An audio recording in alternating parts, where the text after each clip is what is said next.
ठीक है। नमस्कार।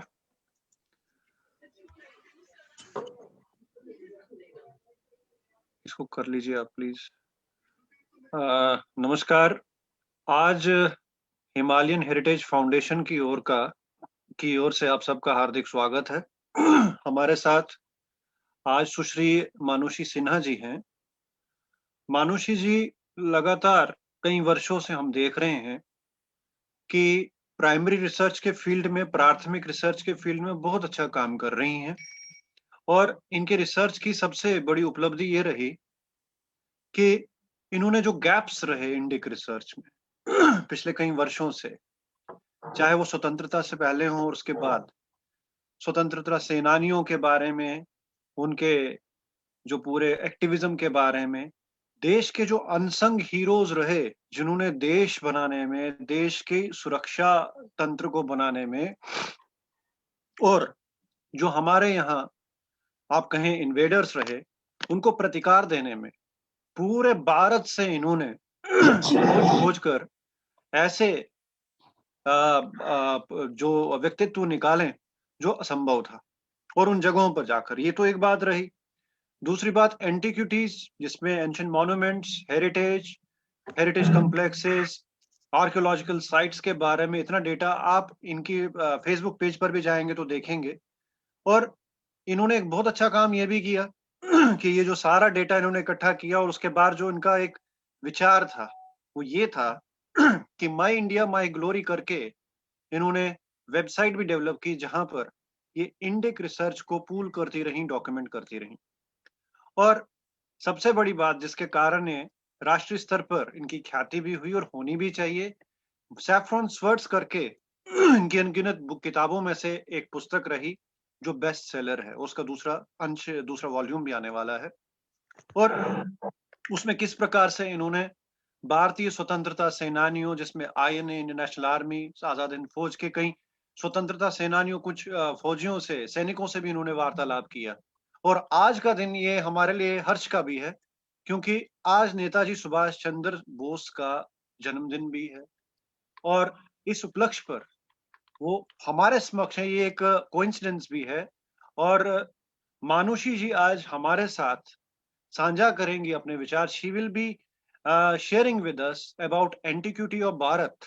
वो किस प्रकार से एंटीक्विटी ऑफ भारत को देखती हैं, उसके प्राइमरी डेटा को देखती हैं, उसके प्रिजर्वेशन को देखती हैं। और सबसे बड़ी बात जो इनका काम इसलिए इम्पोर्टेंट होता है कि हमारे ऊपर हमेशा ये आरोप लगता रहा कि हम भारतीयों का जो है प्राइमरी रिसर्च स्ट्रांग नहीं है, हम रेटोरिक पर काम करते हैं और इन्होंने एक मेथोडोलॉजी से काम किया जो रिसर्चर्स के लिए, जो हायर स्टडीज में रिसर्च, चाहे वो पीएचडी कर रहे हो या किसी और स्तर का रिसर्च कर रहे हो, मानुषी जी ने एक स्तर स्थापित किया है, एक बेंचमार्क। इन्हीं शब्दों के साथ बिना कोई समय लेते हुए मैं उनसे निवेदन करता हूं कि एंटीक्विटीज ऑफ भारत के विषय में वो क्या समझती हैं और अपने काम के बारे में भी बताएं। और मैं उनको आमंत्रित करता हूं विनम्रता के साथ, मानुषी जी। जी, नमस्कार। नमस्ते डॉक्टर महेश कौल जी। और मैं हिमालयन हेरिटेज फाउंडेशन को बहुत-बहुत धन्यवाद करना चाहती हूँ। मुझे इस प्लेटफॉर्म पे बुलाने के लिए to talk on the topic antiquity of Bharat, जो हमारी सभ्यता कितनी पुरानी है। तो सबसे पहले मैं नेताजी सुभाष चंद्र बोस की जन्मदिन की 125th एनिवर्सरी, जो आज के दिन पराक्रम दिवस मनाया गया है पूरे देश भर में। और आज के दिन ही हर साल नेताजी की जो बर्थ एनिवर्सरी है वो पराक्रम दिवस के नाम से ये सेलिब्रेशन होते रहेगी। So it took more than 70 years for Netaji Subhash Chandra Bose to get a recognition from the main stream media और जो भी आम जो जनता है उनकी तरफ से भी। ये बहुत साल लगे क्योंकि हमारा जो एक इतिहास में, जो इतिहास की पाठ्यक्रम में जो स्कूल टेक्स्ट बुक्स है उसमें हमें एक वन साइडेड नैरेटिव ही बताया गया। और the valor of Netaji Subhash Chandra Bose and the INA soldiers, the role they played, the instrumental role they played for the freedom of India. This have been kept hidden for many decades. तो अभी तथ्य सबके सामने आ रहे हैं और आगे भी और हमें जानकारी मिलते रहेगी। और इसी के साथ साथ में आज का टॉपिक जो है एंटीक्विटी ऑफ भारत, इसके ऊपर में कुछ जो मेरी रिसर्च है वो साझा करना चाहती हूँ आप सबके साथ। तो भारतीय सभ्यता जो है कितनी पुरानी है। अगर हम मेन स्ट्रीम नैरेटिव्स और एकेडमिया में जो भी लिटरेचर अवेलेबल है उसके अनुसार, या आप विकिपीडिया एक बहुत ही यूज्ड प्लेटफॉर्म है, वहाँ काफ़ी इंफॉर्मेशन पाया जाता है और बहुत सारे लोग across the world they also depend on Wikipedia to get a lot of information on diverse topics. तो ये सब मेन स्ट्रीम नैरेटिव में, एकेडमिया में और विकिपीडिया में जो हमारा सभ्यता है, जो शुरुआत होती है वैदिक पीरियड से, एक क्रोनोलॉजी के अनुसार अगर हम देखते हैं तो ये वैदिक पीरियड का टाइमलाइन जो है वो 1500 टू 600 बीसी बताया जाता है। आप अभी भी गूगल सर्च कीजिए विकिपीडिया में, या कोई भी जो हमारे नैरेटिव्स है, वेस्टर्न नैरेटिव्स है, वो 1500 बीसीई ही बताते हैं जो स्टार्ट ऑफ वैदिक सिविलाइजेशन। तो अगर 1500 बीसीई में वैदिक एरा स्टार्ट हुआ है तो वैदिक एरा के बाद ही रामायण इवेंट्स हुए हैं और उसके बाद महाभारत इवेंट्स हुए हैं और बहुत सारे काफी डायनेस्टीज है जो भारत में अलग अलग जगहों में रूल किया, शासन किया है। तो उनके बारे में फिर हमें इंफॉर्मेशन कैसे मिलेगी। लेकिन जो रामायण है, जो महाभारत है, वो एज माइथोलॉजी हमें पढ़ाया गया है और मेन स्ट्रीम नैरेटिव में भी ये माइथोलॉजी के नाम से ही ऐसे कैटेगराइज किया जाता है। तो लेकिन हमारे पास बहुत सारे रामायण के और महाभारत के not only literary evidences but also archaeological evidences हमारे पास मौजूद है, भारत के पास मौजूद है। तो ये जो नैरेटिव है भारतीय सभ्यता का तो कितनी पुरानी है। तो अगर जैसे बताया विकिपीडिया या एकेडमिया और जो भी मेन स्ट्रीम नैरेटिव्स है उसके अनुसार ज्यादा से ज्यादा 3500 ईयर्स पुरानी बताया जाता है। 1500 बीसीई मतलब वही अभी 2000 ईयर चल रहा है, तो 2000 प्लस 1500 तो 1500 3500 ईयर्स। तो हम ये जो डिस्टॉर्टेड नैरेटिव है, जो वन साइडेड नैरेटिव है, जो हमारे 70 साल से भी ज्यादा हमारे स्कूल्स में, यूनिवर्सिटीज में पढ़ाया गया है, ये हम अभी छोड़ते हैं। तो हम एविडेंस के अनुसार हम ये देखते हैं कि लिटरेरी एविडेंस के अनुसार और आर्कियोलॉजिकल एविडेंस के अनुसार जो हमारा भारतीय सभ्यता है वो कितनी पुरानी है। जो लिटरेरी एविडेंस के अनुसार अगर वैदिक पीरियड की टाइमलाइन के बारे में हम बात करते हैं तो अनेकों इसमें रिसर्च हुई है। उनमें से नीलेश नीलकंठ ओक है, उनका रिसर्च है, और श्री वेदवीर आर्या है, उनके रिसर्च है, और अनेकों स्कॉलर्स का रिसर्च के अनुसार जो मोस्ट एक्सेप्टेड जो टाइमलाइन है तो वो है फॉर एग्जांपल द महाभारत जो पीरियड है वो it happened around 5000 years ago, 4500 4500 to 5500 years ago। और वैदिक पीरियड का टाइमलाइन अगर हम लोग देखते हैं तो according to Vedveer Arya who has written the book Chronology of India, it is in 2 volumes। तो उस किताब के अनुसार the Vedic period started around 14,500 to 15,000 BCE। इसका मतलब अराउंड 17,000 years ago अगर लिटरेरी एविडेंस के अनुसार हम देखते हैं, क्योंकि वैदिक जो वेदास जो है वो मैन्युस्क्रिप्ट्स, ये the oldest poems ever written on this earth, oldest poems ever composed on this earth. तो पूरा विश्व में हम अगर देखते हैं तो ओल्डेस्ट जो पोएम्स है वो वेदास है। तो वेदास का टाइमलाइन, जो वैदिक एरा का टाइमलाइन है वो मोर देन 17,000 ईयर्स एगो। तो उसके बाद महाभारत, रामायण का काल आता है, उसके बाद महाभारत का काल आता है, उसके बाद कई सारे डायनेस्टीज है। तो ये लिटरेरी एविडेंस के अनुसार जो है, जो रियल नैरेटिव है, जो डिस्टॉर्टेड नहीं है, तो ये वाला नैरेटिव अभी भी हमारे मेन स्ट्रीम में आना बाकी है। तो इसमें काफ़ी अगर मेन स्ट्रीम में आना है तो इसके ऊपर काफ़ी डिबेट्स भी होंगे। और जबकि वेदिर आर्या जी की किताब है द क्रोनोलॉजी ऑफ इंडिया, उसमें जो टाइमलाइन दे रखा है from the Vedic period to the early medieval period, तो उसके अनुसार he has backed his claims with many evidences, जो एपिग्राफिकल एविडेंसेस है, साइंटिफिक एविडेंसेस है, उसमें एस्ट्रोनॉमिकल कैलकुलेशंस है, जियोलॉजिकल स्टडीज है, और अनेकों इस तरह के एविडेंसेस पर बेस्ड करके ही हैज रिटन द बुक। तो आप भी उस किताब को आप सब भी उस किताब को पढ़िए, तो आपको बहुत सारे जो अनजान तथ्य को आपको जानकारी मिलेगी। तो हमारे इतिहास की किताबों में जो क्रोनोलॉजिकल डिस्टोर्शंस है ही, नैरेटिव्स में तो डिस्टोर्शंस है ही, क्रोनोलॉजी में भी डिस्टोर्शंस है। जैसे ये स्टार्ट ऑफ वैदिक सिविलाइजेशन जो है वो 1500 बीसी, जबकि वो 15,010 और ऐड होना चाहिए उसमें 15,000।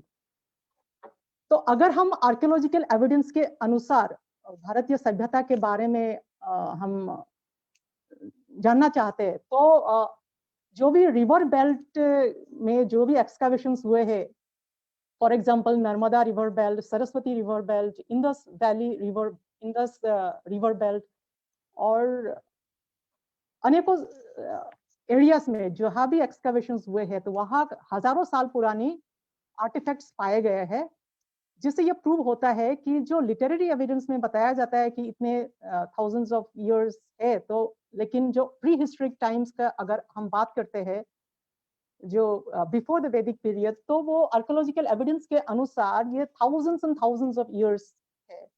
जैसे हम लोग अगर शुरुआत करते हैं Narmada river belt, Narmada river belt में जो भी वहाँ फॉसिल्स और जो भी आर्टिफैक्ट्स वहाँ पाए गए हैं, वो that dates back to 50,000 years to 12.5 lakh years. और वहाँ एक होमो इरेक्टस स्कल पाया गया है, एंड वो स्कल का नाम नर्मदा नेंसिस रखा गया है। और ये साइंटिस्ट और जो एक्सकवेटर्स है, वहाँ जो एक्सकवेशंस हुई थी, तब वो स्कल देख के उनका अनुमान है ये 20 ईयर ओल्ड गर्ल का है, 20 ईयर ओल्ड लड़की का है। तो वो नर्मदा नेंसिस नाम रखा गया वो होमो इरेक्टस स्कल। तो वो स्कल का जो टाइमलाइन है, it dates back to around 5 lakh to 6 lakh years. तो जैसे हम साइंस की किताबों में पढ़ते हैं कि पहला जो मानव है वो अफ्रीका से आया है, लेकिन वो भी एक दोबारा हमें सब रिसर्च करना चाहिए एविडेंसेस के अनुसार। और अगर और भी हमारे यहाँ एक्सकवेशंस होती है, तो और भी हमें बहुत सारे तथ्यों को, जो हमारे सभ्यता की जो एंटिक्विटी है, जो हमारे सिविलाइजेशन का एंटिक्विटी है, वो हमें और पता चल सकता है। लेकिन एक्सकवेशंस अगर और भी होती है, क्योंकि ये जो नर्मदा नेंसिस होमो इरेक्टस स्कल पाया गया, वो बहुत ज्यादा दिन की बात नहीं है जो ये एक्सकवेशंस हुई थी। तो इसके अलावा अगर हम ज्वालापुरम एक्सकवेशंस के बारे में बात करते हैं, ज्वालापुरम इज इन आंध्र प्रदेश। तो वहाँ जब एक्सकवेशंस किया गया, तो वहाँ 75,000 इयर्स बैक एक वॉल्केनिक इरप्शन हुआ था, जिसके कारण वर्ल्ड में कई सारे जगहों में तहस नहस हो गया था। बहुत संख्या में लोग मरे, animals and life were destroyed. तो ज्वालापुरम में जो एक्सकवेशन हुए थे इन आंध्र प्रदेश, वहाँ तोबा इरप्शन, तोबा वोल्केनिक इरप्शन का ऐश पाया गया है। तो तोबा इरप्शन, ये वोल्केनो कहाँ थे, ये कहाँ स्थित है? ये इंडोनेशिया में है। तो जस्ट इमेजिन, इंडोनेशिया से जो वोल्केनिक इरप्शन हुआ था, वहां से साउथ ऑफ इंडिया में जाके उसका ऐश गिरा है। इसका मतलब कितना ज्यादा डिस्ट्रक्शन हुआ है, ये आप अनुमान लगा सकते हैं। तो ये जो ज्वालापुरम में जो ये ऐश पाया गया है, तो that dates back to 75,000 years, क्योंकि ये जो तोबा इरप्शन हुआ था वो 75,000 ईयर्स एगो ये हुआ था, ये इवेंट। तो उसके अनुसार जो ज्वालापुरम में ऐश पाया गया वो 75,000 ईयर्स एटलीस्ट मिनिमम उतना पुराना है। और वहाँ आर्टिफैक्ट्स भी पाया गया है, आर्टिफैक्ट्स जो तोबा इरप्शन के होने से पहले का और उसके बाद का भी। तो साइंटिस्ट्स और जो एक्सकैवेटर्स वहाँ जो रिसर्च कर रहे थे उनके अनुसार ये 75,000 ईयर्स टू 1.5 लाख ईयर्स का आर्टिफैक्ट्स पाया गया है।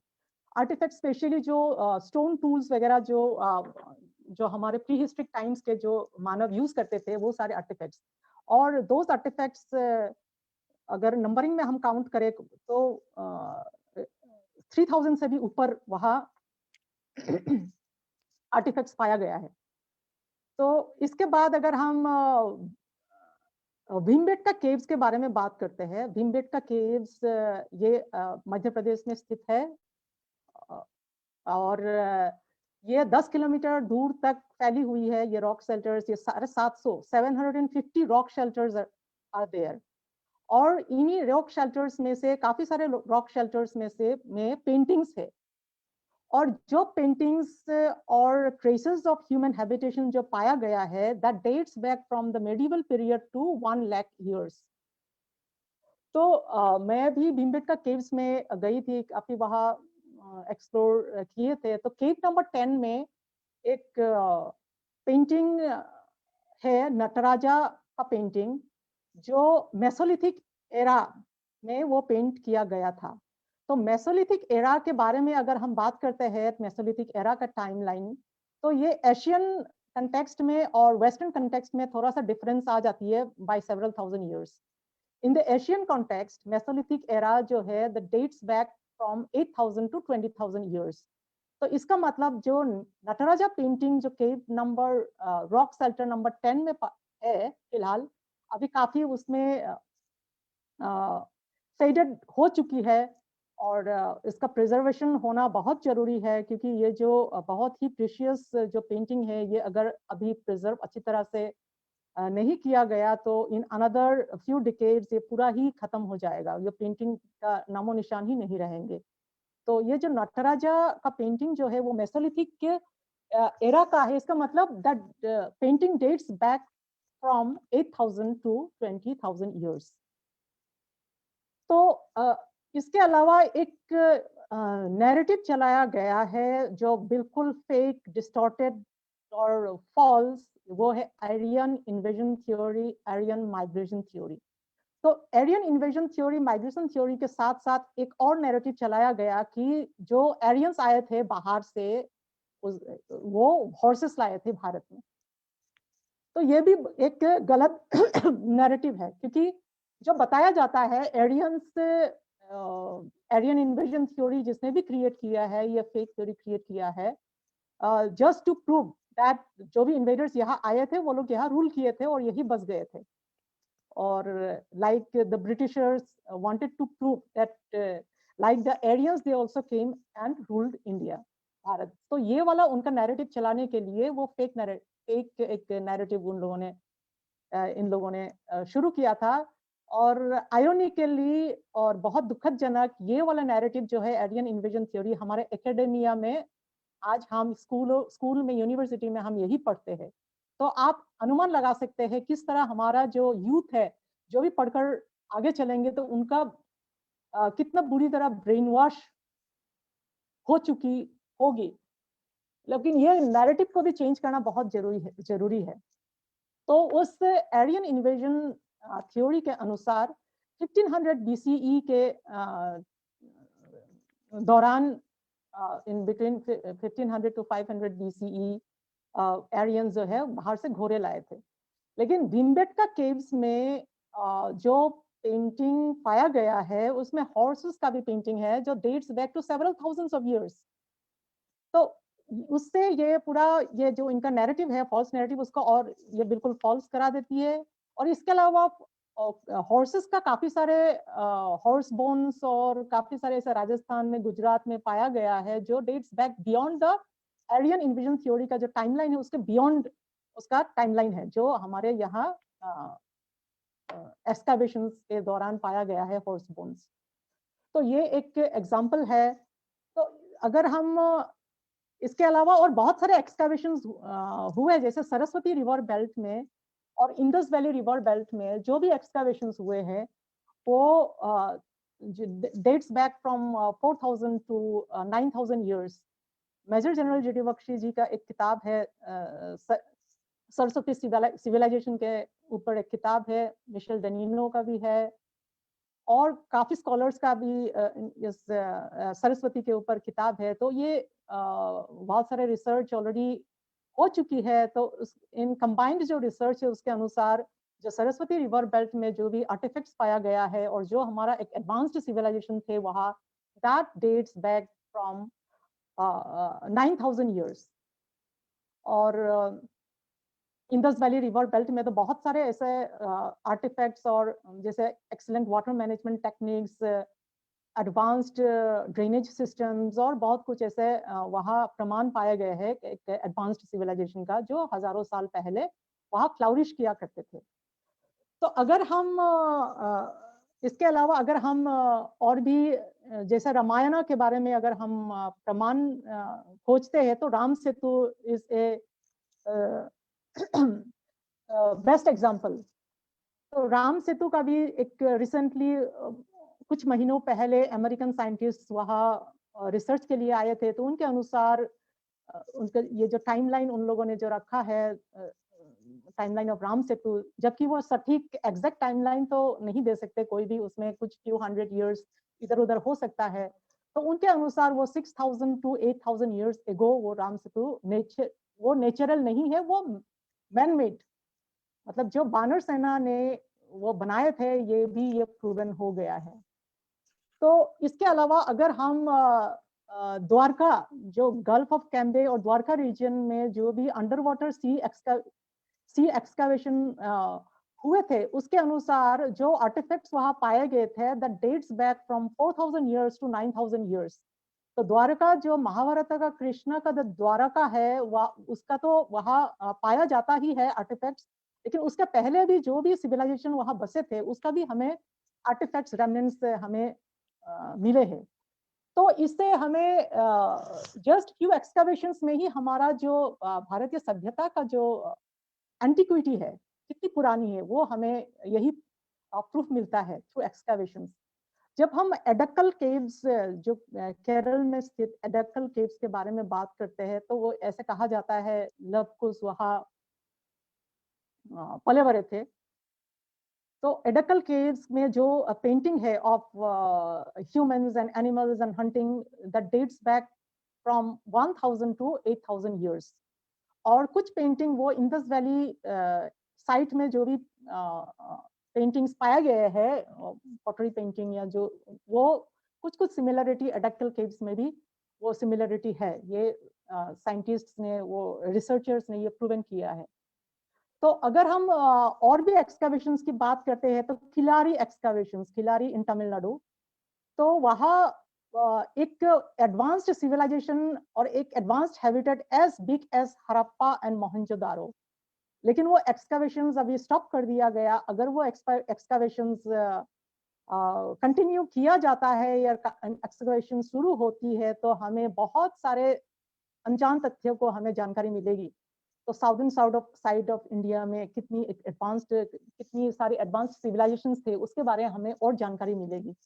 तो रिसेंटली साइंटिस्ट्स ने ये प्रूव किया है, जो भी किलारी एक्सकैवेशंस में जो पॉटरी पाए गए थे उस पॉटरी में जो भी आर्ट वर्क हुआ था, नैनो टेक्नोलॉजी वाज यूज्ड।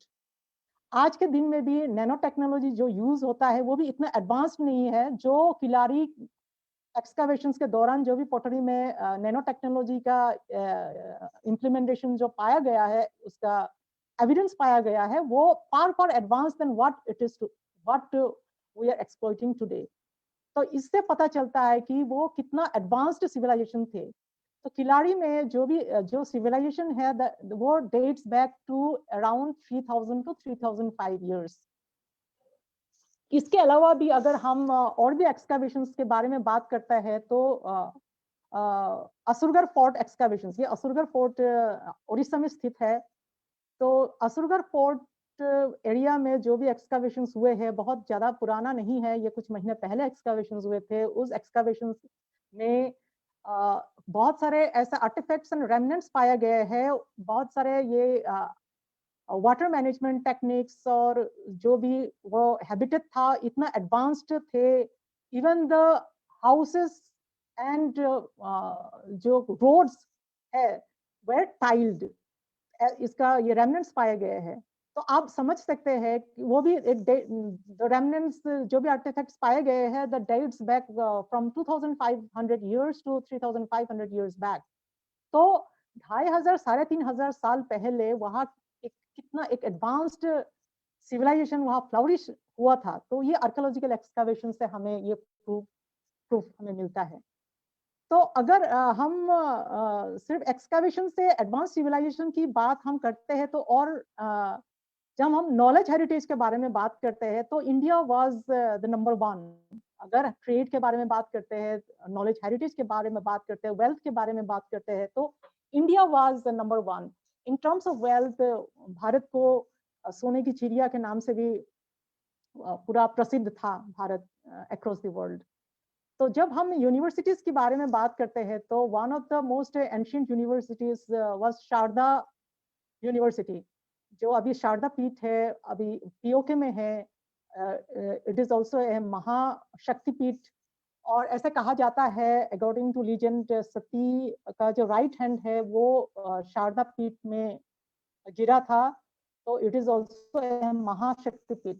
लेकिन अनफॉर्चुनेटली दिस शक्तिपीठ, दिस जो हमारा नॉलेज हेरिटेज है dating back to thousands of years, it is in the PoK reason.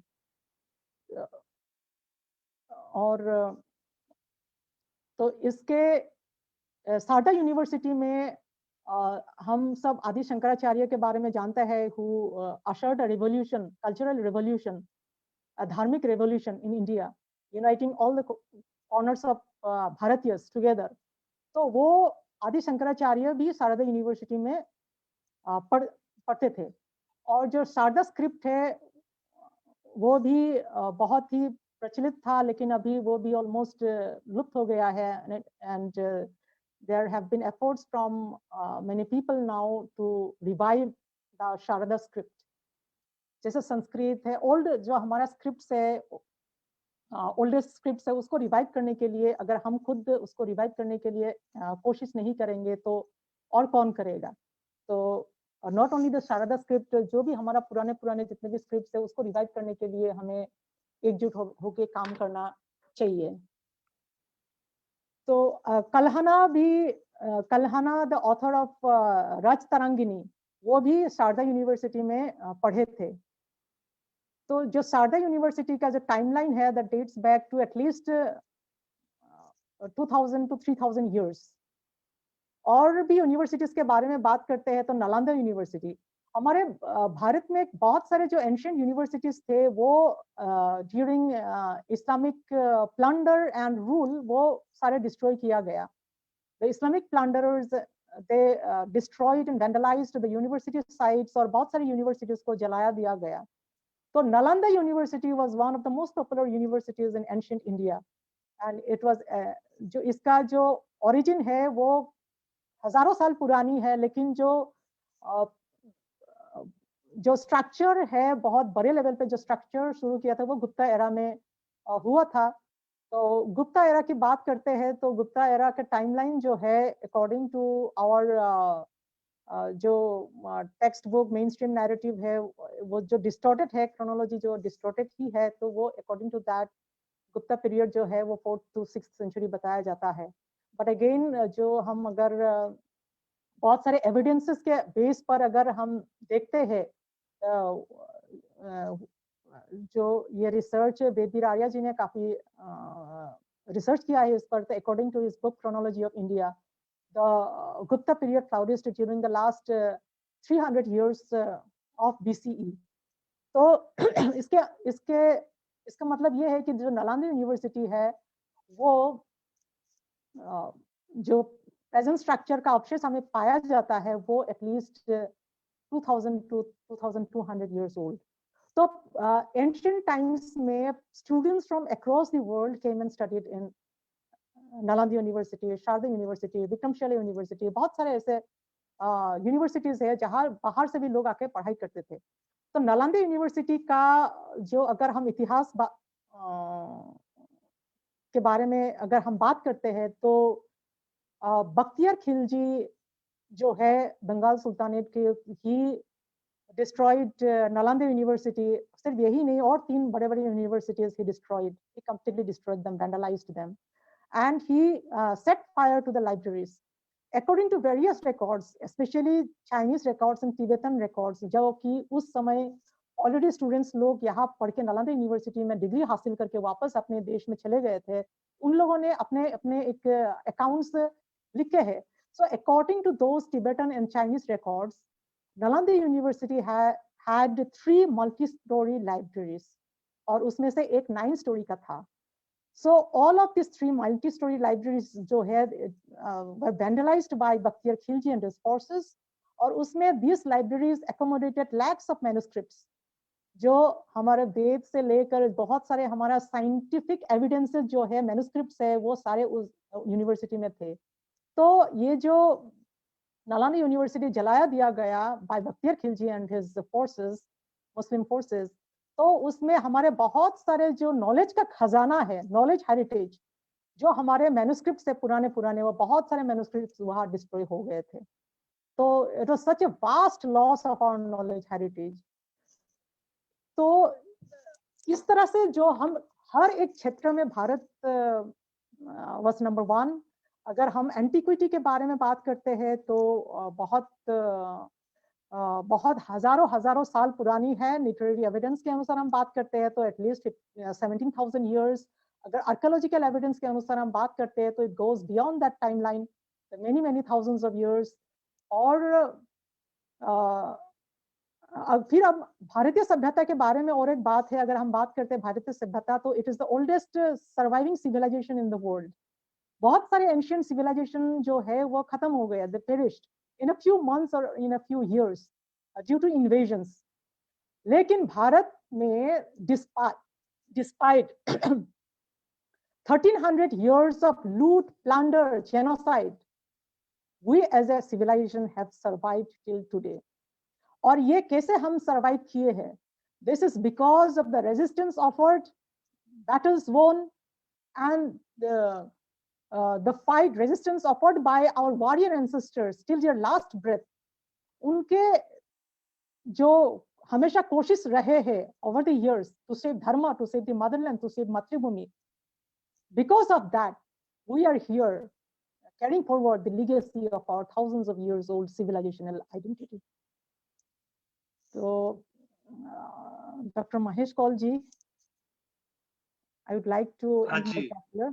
जी मानुषी जी, आपने बड़े विस्तार से और बड़े टाइमलाइन के साथ जो आपने बताया कि गैप्स कहाँ रही हमारी हिस्ट्रोसिटी में, हमारी एंटीक्विटी में, कैसे उसको मॉडर्न रिसर्च में how we should present it and fill those gaps and how we should basically give a front to bogus scholarship that is trying to basically undermine the reality of Bharat, that is India. सबसे बड़ी बात ये है. और किस तरह से scholarship को आपको तो साधुवाद देना चाहिए कि आपने सिंगल हैंडेडली किस तरीके से, मैं देखता आ रहा हूँ आपको बड़े टाइम से, कि आप जगह जगह जाके हेरिटेज स्पॉट्स पर जाके प्राइमरी रिसर्च करती हैं और मेथोडोलॉजी डेवलप करती हैं. लेकिन मेरा एक इंटरेस्ट है, आपसे एक छोटा सा प्रश्न. जी जी जी बोलिए. अच्छा, एक इंटरप्ट करना चाहती हूँ. जो आपने कहा तो रिसेंटली मैं एक हस्तिनापुर गई थी. बहुत ज्यादा दिन नहीं हुआ, 1 week बैक हस्तिनापुर गई थी जहाँ पांडव टीला है. पांडव टीला में 1950s में बीबी लाल आर्कियोलॉजिस्ट के अंडर में एक्सकैवेशंस हुए थे. तो वहाँ कुछ आर्टिफैक्ट्स पाया गया है. जो आर्टिफैक्ट्स पाया गया है वो महाभारत के डिस्क्रिप्शन के में काफी मैच करती है.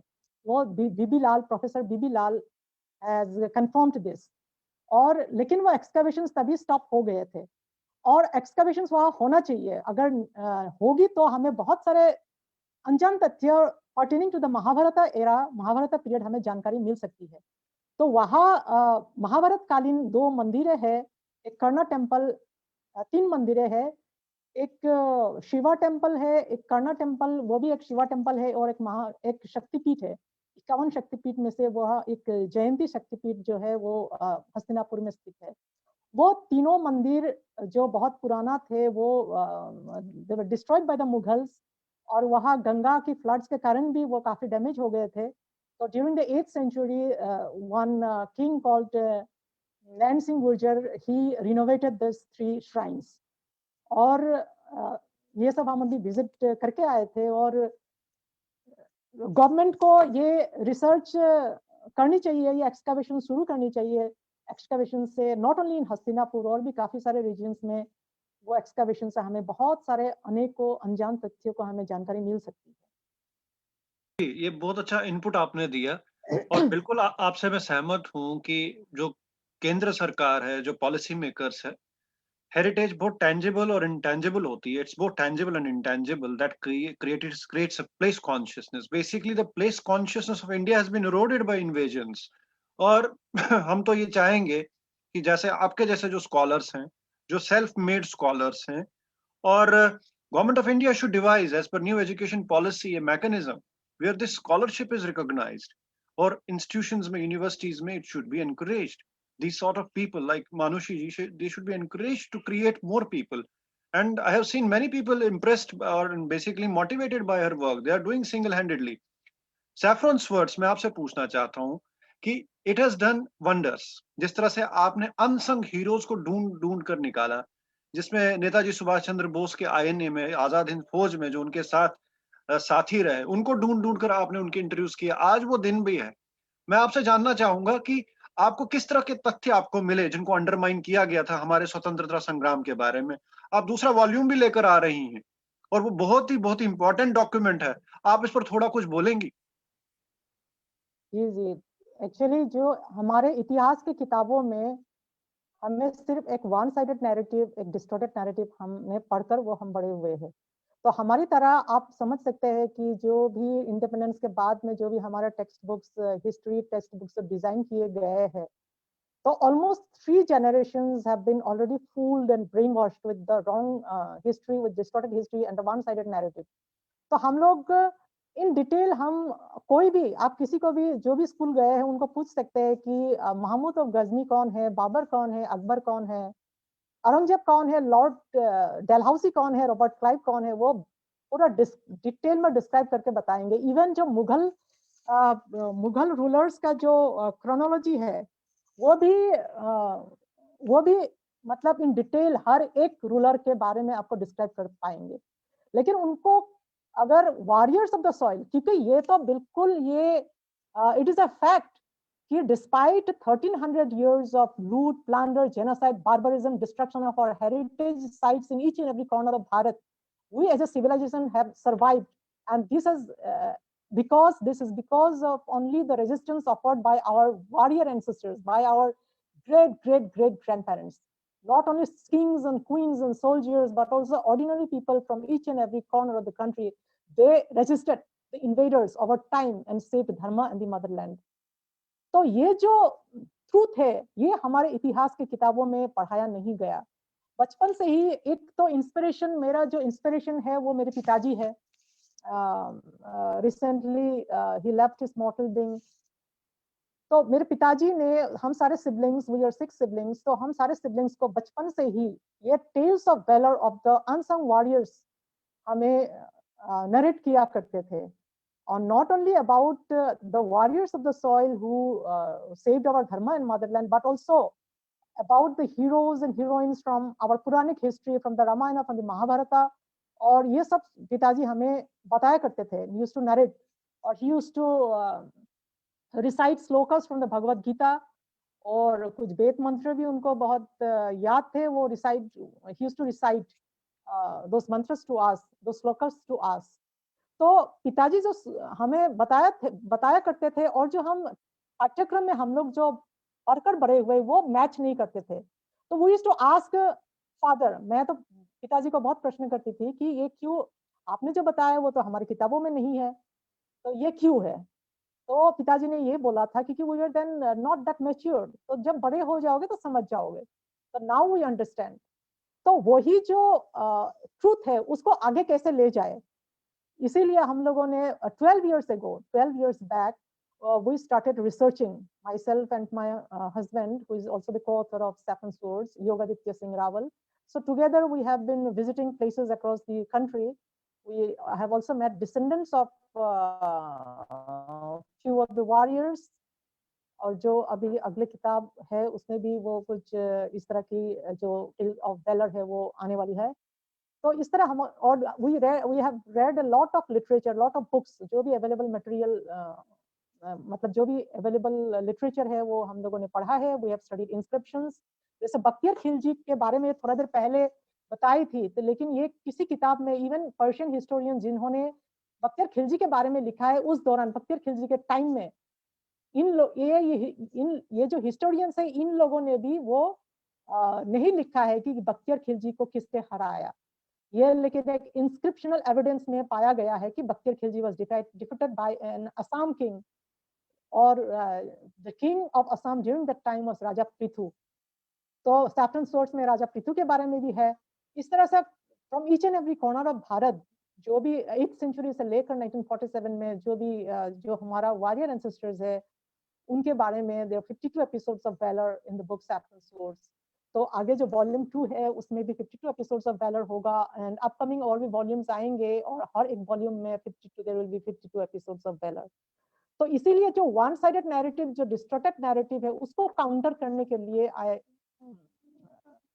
Started this research, and that is how saffron source took shape. जी, बिल्कुल। आपने बिल्कुल विस्तार से कहा कि जो ये नैरेटिव है कि हम तो कहेंगे कि that the whole narrative has been taken over by the subversive elements, उसको डिकंस्ट्रक्ट करके जो हमारा नैरेटिव है। और आपके इसमें रिसर्च में एक बहुत बढ़िया बात ये रही कि that you have been able to identify even common people who contributed to the basically the Bharat, the civilisational Bharat, जिसको मैं संस्कृत भारत कहता हूँ। चाहे वो कश्मीर से लेकर कामरूप या कन्याकुमारी तक हो, एक भारत जिसकी आपने बात की है और आगे भी कर रही हैं। तो आपने इस दौरान, इस रिसर्च के दौरान आपको क्या डिफिकल्टीज लगती हैं कि जिसको ठीक करना चाहिए, इस चीज को इंस्टीट्यूशनलाइज करना चाहिए, पॉलिसी मेकर्स को, भारत सरकार को इस प्राइमरी रिसर्च को एनकरेज करने के लिए, so that we are able to counter this desanskritisation? इसके लिए किस तरह के स्टेप्स उठाने चाहिए ताकि ये जो रिसर्च है और रीइंफोर्स हो सके और लोग मोटिवेट हो सकें, ताकि हम ये जो नैरेटिव हमारे ऊपर थोपा गया और जिसके कारण हम अपने आप को भूल गए, we are trying to basically आपको अब not only westernise but desanskritise ourselves. We are trying to forget our legacy, जो बिल्कुल हमारे पास जो षड दर्शन है उसमें हमारे पास मेथोडोलॉजीज हैं। तो how you basically what you propose as a primary researcher, what should be the steps taken by the policy makers to reinforce this research in the education system? ये तो सब लोग हम जानते हैं कि ये मतलब जो पॉलिसी मेकर्स भी जानते हैं, गवर्नमेंट भी जानते हैं कि एक वन साइडेड नैरेटिव, एक डिस्टॉर्टेड नैरेटिव ही टेक्स्ट बुक में है। तो ये चेंजेस कैसे ला सकता है, जब it can happen only with the mass movement. सिर्फ एक दो लोग आवाज उठाएंगे उससे नहीं होगा, देयर शुड बी करोड़ लोग आवाज उठाना पड़ेगा। Then government will be forced to change, rewrite the history. वो नैरेटिव जो है वो ठीक करेंगे, because truth should be told, and it can happen only when there is a mass awareness, और मास लेवल में अगर गवर्नमेंट को फोर्स करेंगे तभी ये हो पाएगा। फॉर एग्जाम्पल रिसेंटली एक आपको भी पता है, बहुत लोगों को पता है, और ये भारत में काफी चर्चा भी हो चुकी है इसके बारे में, कि एक आरटीआई क्वेरी से पता चल गया कि एक क्लास 12 के एनसीईआरटी टेक्स्ट बुक में, क्लास 12 हिस्ट्री टेक्स्ट बुक में किस तरह बताया गया कि Mughals rebuild temples they destroyed, और स्पेशली औरंगजेब एंड शाहजहां के नाम बताया गया है। और इसके बारे में इसका सोर्स बताने के लिए एनसीईआरटी को पूछा गया थ्रू एन आरटीआई क्वेरी, तो ये एनसीईआरटी से रिप्लाई आया कि there are no sources to the claim. इसका मतलब वो फॉल्स है, वो गलत नैरेटिव चलाया गया है। मतलब कितने सालों से वो चलकर आ रही है, और इस तरह के फॉल्स और डिस्टॉर्टेड नैरेटिव को बिल्कुल हटाना है हमारे पाठ्यक्रम से। तो ये कैसा पॉसिबल हो सकता है? और इस वाले इशू का जो है एक बड़े लेवल पे क्यों हमारे जानकारी हुई, क्योंकि ये मास मूवमेंट चला इन सोशल मीडिया और हर कोई आवाज उठा रहे थे। ठीक इस तरह से हर कोई अगर पूरी हमारी जो हिस्ट्री सिलेबस है उसमें जो भी सारे फॉल्स नैरेटिव्स है, डिस्टॉर्टेड नैरेटिव्स है, वन साइडेड नैरेटिव है, वो सारे रीराइट किया जाए, because truth should be told. अगर इस गोल्स को लेकर अगर हर कोई जो नागरिक है वो आगे अगर एक मास मूवमेंट आगे शुरू करे, तो ही ये government will be forced to change the syllabus. नहीं तो ये इसी तरह से आगे कितने साल तक चलेंगे ये तो पता नहीं। But Renaissance has been happening since the last 5 to 7 years. एक through social media, through websites लोगों को बहुत सारे जो हिडन ट्रूथ्स है अबाउट आवर हिस्ट्री वो पता चलने लगा है। तो that is also a good news. तो टेक्स्ट बुक लेवल में नहीं हो सकता है, लेकिन बाकी सिटीजन्स इनिशिएटिव के द्वारा ये बहुत कुछ पॉसिबल है। और टेक्स्ट बुक लेवल में भी ये चेंजेस लाने के लिए the citizens themselves have to at mass level में गवर्नमेंट को फोर्स करना पड़ेगा और इस तरह से आवाज उठानी पड़ेगी, तब जाके ये चेंजेस हो सकती है। जी, बहुत बढ़िया। आपने बिल्कुल जो अपना पूरा काम उसकी रूपरेखा हमारे सामने रखी, आप क्या कर रही हैं, और उसके बाद आप ऑन ग्राउंड सबसे बड़ी बात जो आपके काम की है, आप प्राइमरी रिसर्च कर रही हैं। That's wonderful and it's inspiring. I have seen social media पर many youths they are inspired by your work, और बहुत अच्छा हो रहा है मोमेंटम। जैसे एक मास मूवमेंट की आपने बात की, मास मूवमेंट का मतलब ये नहीं कि हमने जुलूस निकालने हैं। मास मूवमेंट का मतलब कि हम समझें, इंट्रोस्पेक्ट करें, रिसर्च करें, और वो मास मूवमेंट सारा नैरेटिव बदल सकती है और अवेयरनेस आ रही है, जागरूकता आ रही है। आपने आप अभी सैफरॉन सोर्स पार्ट 2 पर भी काम कर रही हैं। आगे आप और अच्छा काम करें, और ये हमारे लिए बहुत अच्छा ये टाइम है कि जब आप देश के ऐसे क्षेत्र से आती हैं, जहाँ के बारे में हमें बड़ा कम पता है। लेकिन आपने मेन स्ट्रीम में आके जिस तरह से नैरेटिव बदलने की कोशिश की और जिस तरह से योगदान दिया है, उसके लिए तो we are feel so proud of you that one of our sisters is doing such a wonderful work. आने वाले टाइम में आपको हमारी ओर से बहुत-बहुत शुभकामनाएं। आप और प्रगति करें, देश का नाम रोशन करें और युवाओं को प्रेरित करें। आपके हम बहुत आभारी हैं कि आपने समय निकाला और अपने शब्दों से लोगों को प्रेरित भी किया और हमें जानकारी भी दी। आपको बहुत-बहुत नमस्कार। प्रणाम। नमस्कार, प्रणाम, थैंक्स अ लॉट।